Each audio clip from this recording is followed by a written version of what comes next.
Okay, student, in question number 36, a point charge produces an electric field of magnitude 5 in Newton per coulomb at a distance 40 cm from it. What is the magnitude of the charge? तो इन question number 36 एक point charge given है और वो magnetic electric field produce कर रहा है of magnitude 5 newton per coulomb at a distance 40 centimetre from it. तो यहाँ पर Q है. You have to find the magnitude of the charge. तो यहाँ पर Q के by r square is equals to your electric field का magnitude, और यहाँ पे आप पुट कर सकते हो Q will be your 5 into distance will be 0.4 square divided by 9 into 10⁻⁹. और इसको अगर हम सॉल्व करते हैं तो what will get 5 into 0.16 divided by 9 into 10⁻⁹. तो इसको सॉल्व कर आपका आंसर जो आएगा 5 into point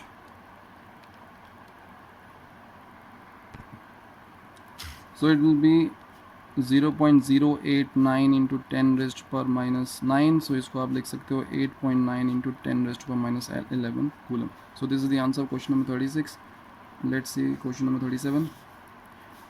A water particle of mass 100 milligram and having a charge of 1.5 into 10⁻⁶ coulomb stays suspended in a room. Okay, what is the magnitude of electric field in the room and what is its direction? तो एक आपका room है और इस room में एक particle जिसका मास है 10 मिलीग्राम सस्पेंड कर रहा है, मतलब हवा में एकदम रुका हुआ है, स्टेशनरी है. अब ऐसा कब हो सकता है? अब इस पार्टिकल के अगर एफबीडी बनाए तो ग्रेविटी तो नीचे खींचेगी इसको. So there must be a force in the upward direction to balance this gravitational force. So this will be your electric force जो इस चार्ज पार्टिकल पर लग रही होगी.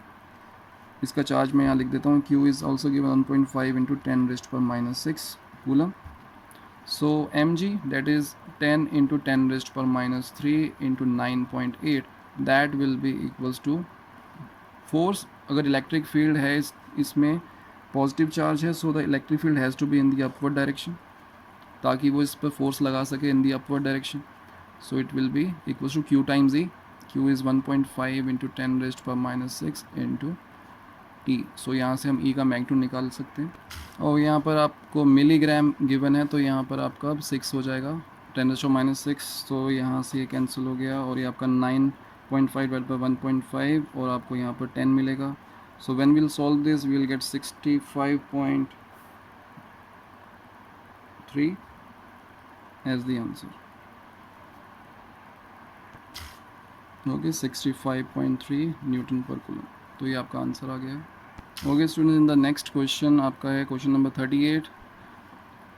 3 identical charges each having a value 10⁻⁸ coulomb are placed at the center corners of an equilateral triangle of side 20 centimeter.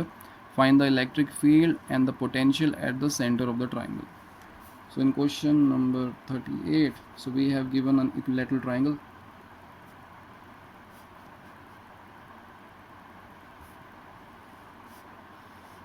Okay, और इनके corners, इनके vertices पर हमें ये बना है कि 3 चार्जेस हैं. 10⁻⁸ coulomb, 10⁻⁸ coulomb, 10⁻⁸ coulomb. And the distance and the side of the equilateral triangle is 20 centimeter. Find the electric field and the potential at the center of the triangle. तो centroid पर अगर हमें इलेक्ट्रिक फील्ड निकालना है तो centroid की अगर बात करें, so there will be a field is in this direction due to this charge. इसके कारण फील्ड जो होगी वो इस डायरेक्शन में होगी, and due to this charge the field will be in the downward direction. अब ये डिस्टेंस सभी केसेस में बराबर है.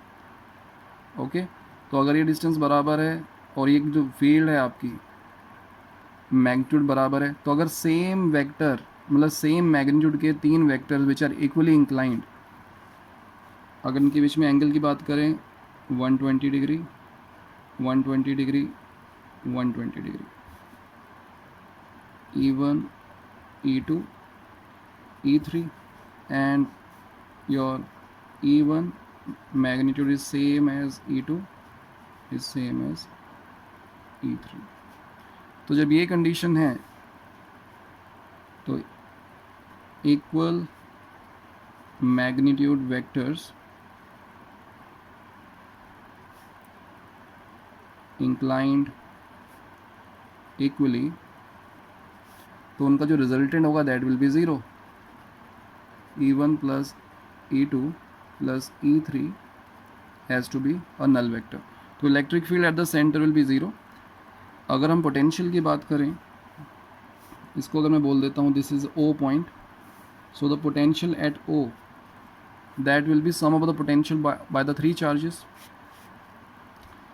और अगर इन तीनों का हमें पोटेंशियल यहाँ पर ऐड करना है तो मैं सीधे लिख सकता हूँ 3 टाइम्स चार्ज इंटू के, that is 9 into 10⁻⁹ divided by distance. बच्चों ये जो डिस्टेंस होता है that will be your side time divided by √3, क्योंकि आपका 2:1 में इसको बाय 2:1 में डिवाइड करता है योर सेंट्रोइड, आपका जो ऑल्टीट्यूड होता है. तो ये आपकी लेंथ निकल कर आएगी a by √3, where a is the side of the equilateral triangle. तो a आपका यहाँ पर मैं कह रहा हूँ 0.2 इंटू √3. तो इसको सॉल्व कर लेते हैं. So this thing comes out to be 2.3 into 10⁻³ volts. So this is the answer of question number 38. In question number 39, positive charge Q is distributed uniformly over a circular ring of radius r. A particle having a mass small m and a negative charge Q is placed on its axis at a distance x from the center.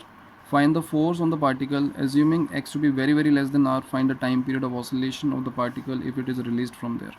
So in question number 39 what we have given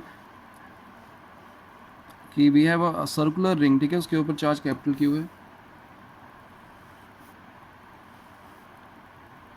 So there is a circular ring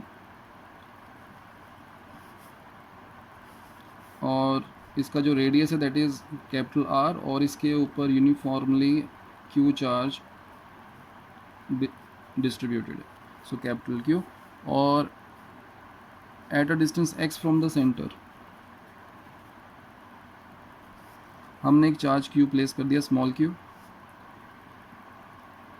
find the force on the particle.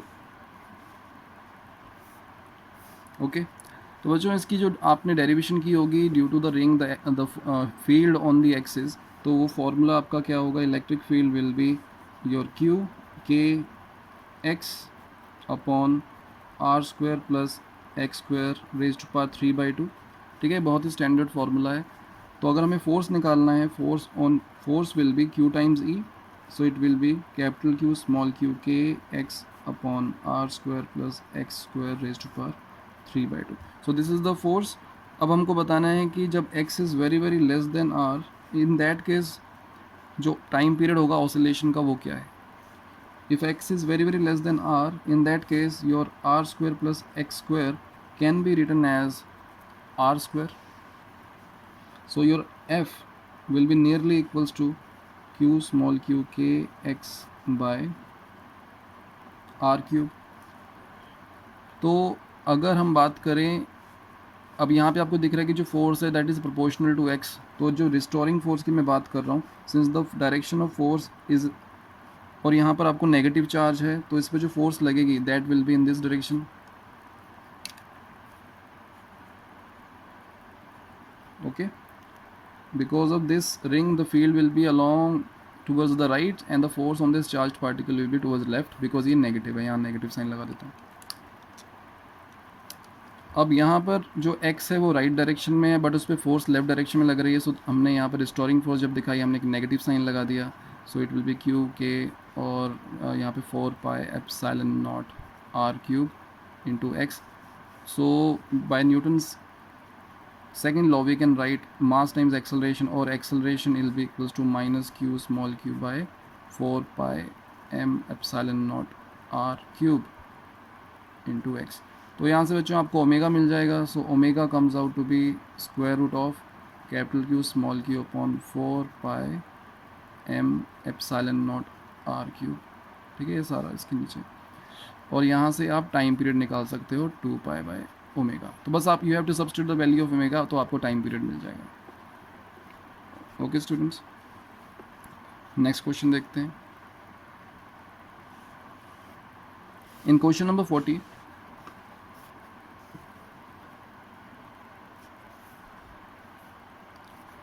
a rod of length L has a total charge Q distributed uniformly along its length.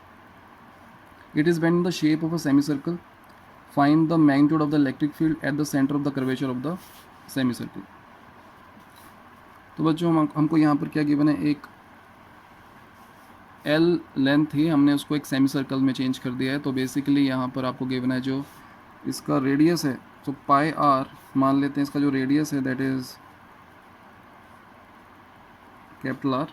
So pi R is equals to L, because का जो circumference होगा that will be pi R into L. तो यहाँ से R will be L upon pi. तो एक condition हमको ये मिल गई है, और इसके ऊपर यूनिफॉर्मली क्यू चार्ज डिस्ट्रीब्यूटेड है, and we have to find the electric field at the centre of this semicircle. Okay, तो अगर आप देखें, if I draw the axis of symmetry जो ये है, if I take two elements, one is say at angle theta of length say dl, similarly on this side at an angle theta of length dl, तो इसके कारण जो electric field होगी that will be in this direction, और इसके कारण जो field होगी that will be in this direction. अब due to the symmetry of these two elements the electric field will have the same magnitude, तो इसको भी मैं डी बोल रहा हूँ। This angle is also theta, this angle is also theta. If you can see, if you take the component of these two vectors, इसका जो horizontal components होंगे जो कि डी साइन थीटा कॉम्पोनेंट्स होंगे, they will cancel out, and what we have only the vertical component. और वैसे भी आप कह सकते हो, if the two vectors have the same magnitude then their resultant lies along the angle bisector. तो इन दोनों का जो रिजल्टेंट है that will be along this direction. So this is the result of these two element के कारण जो electric field है उसका रिजल्टेंट इस डायरेक्शन में है, डी ई नेट यहाँ पे बता दिए। तो अगर आप देखें, if I take any two elements symmetrically, उनकी फील्ड भी इसी डायरेक्शन में होगी, तो ultimately will have the field in this direction due to this semi circular ring. तो आप क्या कर सकते हो, मैं फिर से यहाँ पे डायग्राम बना देता हूँ। तो at an angle theta,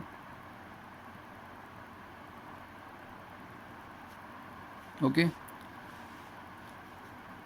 I will consider if this angle is theta and this is d theta, so this small arc will be r d theta, ये तो हमको पता ही है, and the radius is r. So and due to this the electric field is in this direction dE and this angle is theta, so dE will be, the magnitude will be, सबसे पहले तो मैं इसका charge निकाल लेता हूँ। The charge on this small element of length r d theta will be your linear charge density, that is capital Q divided by pi r, that is l into r d theta. So this is the charge on this small element, तो it will be d Q k by r square. So this is the field at the center. Now we know that the जो इसका horizontal component है वो तो cancel out हो जाएगा ultimately, but इसका जो वर्टिकल कंपोनेंट वही रहेगा। तो we will take the d cos theta component and it comes out to be, इसकी वैल्यू पुट कर देते हैं, डी क्यू की will be q r d theta divided by r square l and k और कॉस थीटा, यहाँ पे cos theta भी लिख देते हैं।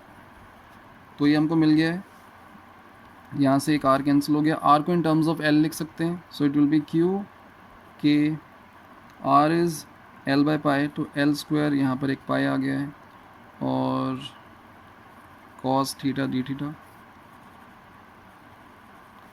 So what we'll do, now we will integrate this thing. इसको इंटीग्रेट कहाँ से कहाँ तक करेंगे?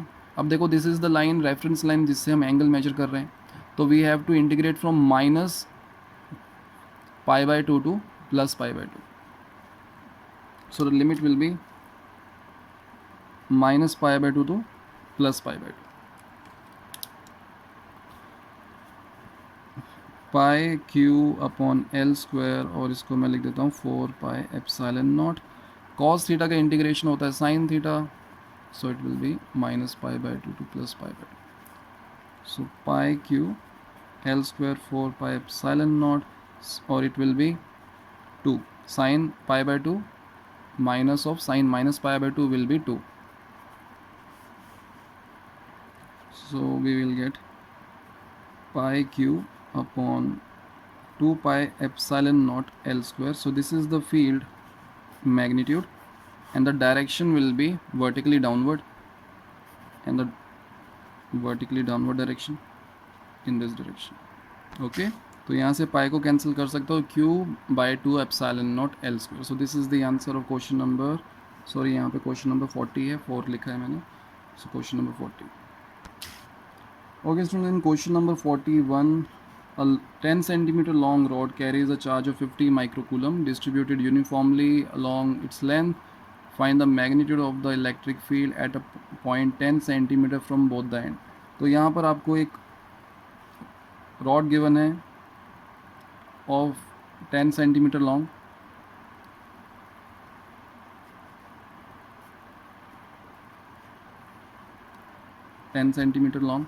और इसके ऊपर टोटल चार्जेस क्यू. मान लो जो चार्ज है that is uniformly distributed, total charge Q. So now you have to find the field at a point which is at a distance of 10 centimetre from both the ends. So जो point होगा that will be along the perpendicular bisector, और आप देखेंगे ये एक equilateral triangle बन रहा है. ओके, तो इस पॉइंट पर we have to find the electric field. तो बच्चों ये बहुत ही स्टैंडर्ड एक फॉर्मूला हमारा है जो हम डिराइव करते हैं, डेरिवेशन करते हैं. Electric field due to a line charge at a point along on its perpendicular bisector. तो सबसे पहले तो आपको ये डिस्टेंस निकालना होता है. मान लो कि ये डिस्टेंस आपका r है, तो this is r from here to here. So r is will be your, it is an equilateral triangle, so it will be √3/2 into a is the side 0.1. So √3/20 your meter. So this is the radius, sorry not radius, the perpendicular distance of P point from the rod. So यहाँ पे जो electric field का formula है, से this angle is theta, so it will B k lambda by r into 2 sin theta. तो बच्चों ये formula लगा देते हैं. इसकी डेरिवेशन जो है हम अपने कंसेप्ट लेक्चर में कर लेंगे, तो तब बस अभी इसको ऐसे ही कर लेते हैं. अब इसकी वैल्यूज़ पुट कर देते हैं. So k is 9 into 10⁻⁹. Lambda will be charge 50 microcoulomb. So यहाँ पे मैं लिख देता हूँ q is also given 50 microcoulomb. So it will be 50 microcoulomb. Okay, divide by length. Length is 0.1 into 2, and sin theta, तो आप निकाल सकते हो sin theta will be perpendicular upon hypotenuse, that is 1/2 into 1/2, and denominator में आपका आ जाएगा √3/20. Okay बच्चों, इसको सॉल्व कर लेते हैं. So it comes out to be 5.2 into 10⁻⁷ Newton per coulomb. So the electric field will be this. Okay, in question number 42, consider uniformly charged ring of radius r. Find the point on the axis where the electric field is maximum. So in question number 42 आपको एक ring दी हुई है, charge ring at a rate of radius r.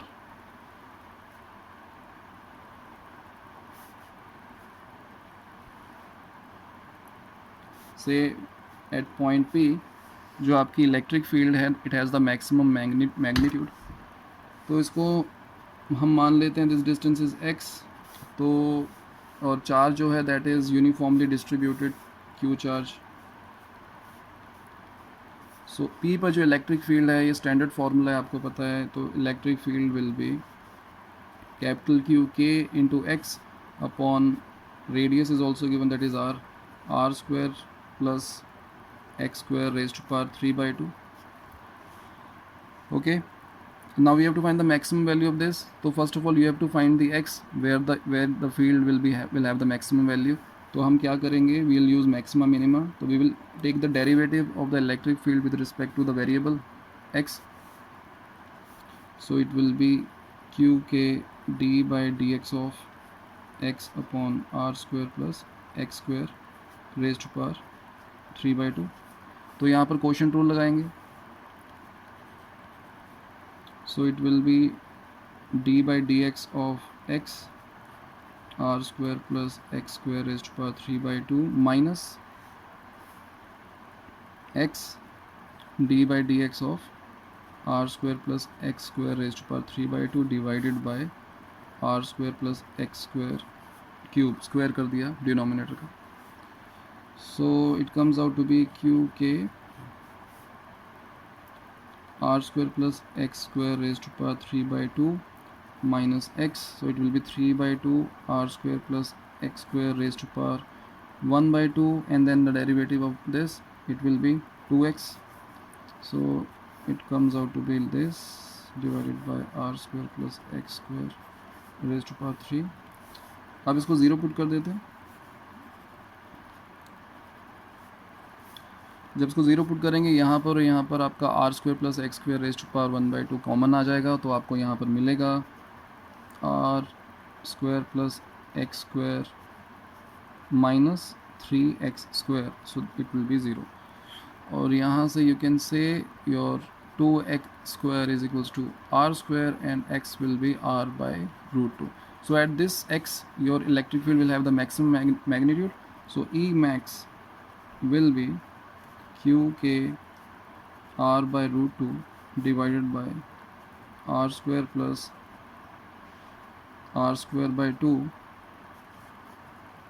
raised to power 3/2. इसको लिख सकते हैं q k r upon √2 और यहाँ पर आपका हो जाएगा 3/2 r square raised to power 3/2. इसको हम लिख सकते हैं q k r √2 3/2 and √3/2 and r cube. So ये √2 से ये √2 कैंसिल हो गया तो आपको मिला 2/3√3 qk by r square. So this is the answer of question number 42. In question number 43, a wire is bent in the form of a regular hexagon and the total charge q is distributed uniformly on it. What is the electric field at the center? Okay, so question number 43, हमने एक wire को hexagon में bend कर दिया है like this. Regular hexagon है और इसमें जो चार्ज है यूनिफॉर्मली डिस्ट्रीब्यूट कर दिया है अलॉन्ग इट्स लेंथ, और हमें सेंटर पर इलेक्ट्रिक फील्ड निकालना है और हमें बताना है क्या उसका मैग्नीट्यूड होगा। So due to this charge or due to this line charge, यहाँ पर जो फील्ड होगा that will be in the vertically downward direction, और नीचे वाले के कारण फील्ड होगी vertically upward direction. Due to this line charge it will be like this, और इसके कारण यहाँ पर होगा due to this it will be in this direction, और इसके कारण इस direction.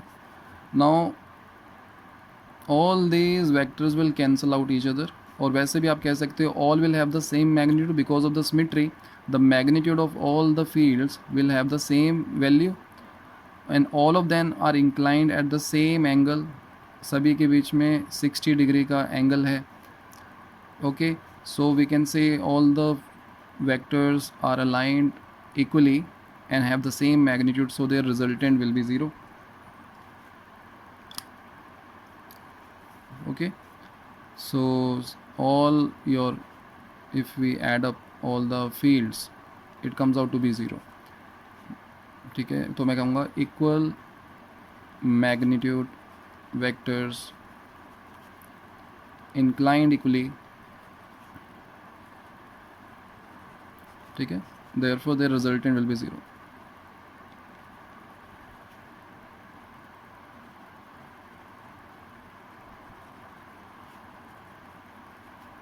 So this is your question number 43. Next question. In question number 44, a circular wire loop of radius A carries a total charge capital Q distributed uniformly over its length. A small length dl of the wire is cut off. Find the electric field at the center due to this remaining wire. चलो देखते हैं. Suppose आपको एक wire given है और इस wire का हमने इतना पोर्शन, जिसको हम dl बोल रहे हैं, इसको काट दिया.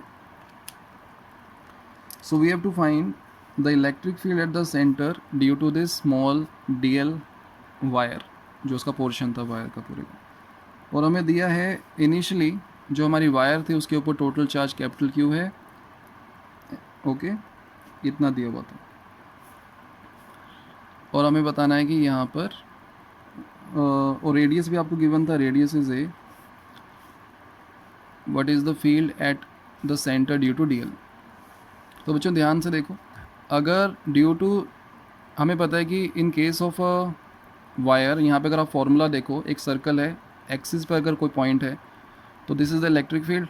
अगर एक्स को मैं 0 पुट कर दूँ इस केस में तो इलेक्ट्रिक फील्ड विल बी 0. तो यहाँ पर इलेक्ट्रिक फील्ड विल बी 0. अगर मैं ये वायर लूँ और ये dl को लूँ, इन दोनों को अगर क्लब करता हूँ, then the electric field has to be 0 at this point. अब मैंने अगर dl को रिमूव कर दिया या मैंने केवल dl के कारण फील्ड निकालनी है, तो आप कह सकते हो कि due to this dl the field here will be in this direction. ऐसा क्यों? We can consider this dl as a point charge. अब पॉइंट चार्ज से जो फील्ड होती है that is away from the point charge, तो इसके कारण फील्ड इस डायरेक्शन में. और the remaining wire has to exert a field in the opposite direction so that the field due to both the portions cancel out each other. तो यहाँ पर this is the field due to dl, इसको मैं E1 बोल देता हूँ, and this is the field due to the remaining wire. So E1 is the electric field at center due to dl, and E2 electric field at center due to remaining wire. तो इन दोनों का जो सम होगा E1 plus E2, इनका जो vector sum होगा it has to be a null vector. Okay, और हमें पता है कि जो E1 है that will B,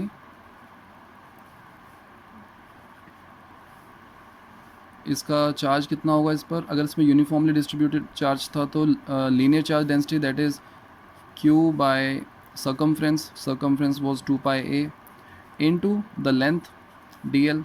So this is the charge into k by r square. So this is the field E1. So we have to find the field at the center due to the remaining wire. So E2 will also be has the same magnitude and its direction will be towards the dl portion. So E2 will be towards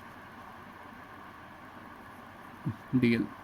So this is the answer of question number 44. In question number 45, a positive charge Q is placed in front of a conducting solid cube at a distance d from its center. तो ये आपका एक cube है,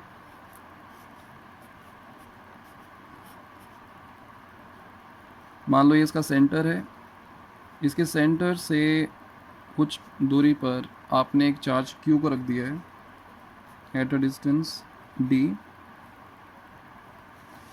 find the electric field at the centre of the cube due to the charges appearing on its surface. अब बच्चों देखो, ये आपका एक कंडक्टर है, क्यूब जो कंडक्टिंग क्यूब है, if we place a small charge Q close to this, तो क्या होगा, there will be induce charges appearing on this cube. तो इस तरह से अपीयर होंगे, ये आपका पॉजिटिव चार्ज है, तो यहाँ पर आपका नेगेटिव चार्ज अपीयर हो जाएगा। और ऑपोजिट फेस पर आप कह सकते हो पॉजिटिव चार्ज अपीयर हो जाएगा। And due to these induce charges there will be a field at this point in this direction. इसके कारण जो फील्ड होगी वो इस डायरेक्शन में होगी, और इन इंड्यूस्ड चार्ज के कारण फील्ड जो होगी वो इस डायरेक्शन में होगी। सो इसको मैं बोल देता हूँ E1, और इसको बोल देता हूँ मैं E2। E2 is the field due to Q, तो यहाँ लिख देता हूँ E1 क्या है, electric field due to, sorry E2 लिख देता हूँ इसको, ड्यू टू Q। E1 है electric field due to induced charges. और बच्चों हमें एक चीज़ पता है कि इनसाइड द कंडक्टर इलेक्ट्रोस्टैटिक्स में field is zero. So inside conductor electric field is zero in electrostatics. तो जब आपका करंट, ये जो चार्जेस हैं पूरी तरह से डिस्ट्रीब्यूट हो जाएंगे, उस केस में यहाँ पर फील्ड ज़ीरो हो जाएगा। तो यहाँ पर आपका जो E1 का मैग्नीट्यूड है has to be equals to E2's magnitude, और E1 जो है आपका जो E1 E2 है due to this Q charge, it will be QK by D square. So that is the magnitude of this field due to the induce charges जो right direction में है। तो उसकी डायरेक्शन क्या होगी, towards the charge small q। ठीक है, this is the answer of question number 45।